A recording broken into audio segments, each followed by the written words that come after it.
Pawan Kalyan అడుక్కుంటే seat ఇచ్చాము. Pithapuram TDP నాయకుడు వర్మ వెల్లడి. జనసేనాని పవన్ కళ్యాణ్పై షాకింగ్ కామెంట్స్ చేశారు తెలుగుదేశం పార్టీ నేత ఎస్వీఎస్ఎన్ వర్మ. తెలుగుదేశం పార్టీకి జనసేనతో పొత్తు లేకపోయి ఉంటే అసెంబ్లీ ఎన్నికల్లో వర్మ పిఠాపురం నుంచి పోటీ చేసేవారు. అయితే ఇప్పుడు పిఠాపురం నుంచి పవన్ కళ్యాణ్ పోటీ చేస్తున్న విషయం తెలిసిందే. ఎలాగైనా తనను లక్ష మెజారిటీతో పిఠాపురంలో గెలిపించాలని పవన్ కార్యకర్తలను కోరారు. ఈ నేపథ్యంలో పిఠాపురంలోని జనసేన కార్యకర్తలు పవన్ను గెలిపించేందుకు కృషి చేస్తున్నారు.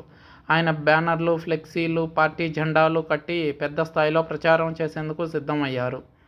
దీనిపై అక్కసు వెళ్లగక్కుతున్నారు వర్మ. పవన్ కళ్యాణ్ తమను అడుక్కుంటే పిఠాపురం సీటు ఇచ్చామని, పిఠాపురంలో తెలుగుదేశం పార్టీ వల్లే పవన్ గెలుస్తారని, ఇక్కడ సేనాధిపతిని నేనేనని షాకింగ్ కామెంట్స్ చేశారు. ఈ మాత్రం దానికి జనసేన ఫ్లెక్సీలు కట్టి ఆర్భాటం చేయాల్సిన అవసరం లేదని, పిఠాపురంలో తానే సేనాధిపతిని అంటూ జనసేన కార్యకర్తలను రెచ్చగొట్టే వ్యాఖ్యలు చేశారు వర్మ.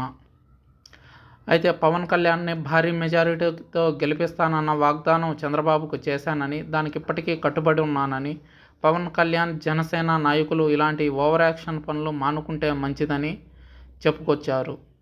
పవన్ కళ్యాణ్ ఓటమి పాలైతే ఆ ఓటమి బాధ్యత తాను స్వీకరిస్తానంటూ చెప్పుకొచ్చారు.